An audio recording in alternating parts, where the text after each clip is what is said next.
ఉస్తాద్ భగత్ సింగ్ అనే సినిమా చూసి వచ్చాను. సినిమా అయితే నాకు పర్లేదు, బాగుంది, నాకు బాగా నచ్చింది. నార్మల్ ఆడియోగా చూస్తే మీకు అంతగా నచ్చకపోవచ్చు. పిఎస్పీకే ఫ్యాన్గా చూస్తే మాత్రం మీకు సినిమా నచ్చిందని అనుకుంటున్నాను నేను. స్టోరీ ఏమైనా చెప్పాలి అంటే పెద్ద కొత్త స్టోరీ ఏం కాదు.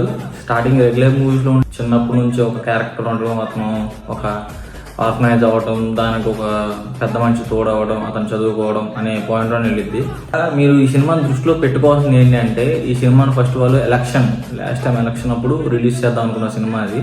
దాన్ని దృష్టిలో పెట్టుకున్న తీసుకునే సిచ్యువేషన్స్ అయితే చాలా ఉన్నాయి. కొన్ని డైలాగ్స్ అయితే చాలా సింక్ అయ్యాయి. సిచ్యువేషన్ వస్తే మాత్రం screen presence of Pawan Kalyan was mind blowing అనిపించింది నాకు. ఆయన స్క్రీన్ ప్రెజెన్స్ సెట్ అయిపోయారు ఆయన. ఇంకా ఫ్లాస్ ఏమైనా ఉన్నాయంటే మాత్రం ఫస్ట్ హాఫ్ లో ఫస్ట్ హీరోయిన్ రాశి ఖన్నా గారు నాకు అంత ఆమె లేకపోయినా పెద్ద ఇబ్బంది ఉండేది కాదు అనిపించింది.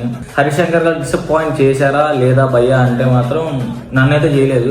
ఎందుకంటే లాస్ట్ టైం మిస్టర్ బచ్చన్ సినిమాతో కంపేర్ చేస్తే చాలా బాగా తీశారనిపించింది comparative with old cinema. Story పరంగా నార్మల్ స్టోరీయే, కానీ వెళ్ళే విధానం, యాక్షన్ సీక్వెన్స్లు, డైలాగులు, కమర్షియల్ సినిమాలు ఏమైతే ఉండాలి, ఏమైతే ఉంటాయో అన్నీ ఉన్నాయి సినిమాలో. ఇంకా కమర్షియల్ సినిమాలు నాకు నచ్చుతాయి. స్టోరీ పరంగా నాకు ఏమి ఇబ్బంది లేదు. ఒక పవన్ కళ్యాణ్ ఫ్యాన్గా నేను చూడాలి అనుకుంటే మాత్రం వెళ్ళిపోవచ్చు కావాలంటే. ఒక మాటలో చెప్పాలంటే నాకు సినిమా బాగా నచ్చింది. ఒక పవన్ కళ్యాణ్ ఫ్యాన్గా కానీ, ఒక నార్మల్ ఆడియన్గా కానీ నాకైతే బాగా సెట్ అయిందని అనిపించింది. ఒక పర్టికులర్ పీపుల్ ఉంటే మాత్రం నేనేం చేయలేను దానికి. ఇంకేమైనా చెప్పాలి అంటే that's it for the review guys. Anyway, happy Ugadi. Do like, share and subscribe to my YouTube channel. This is Charan.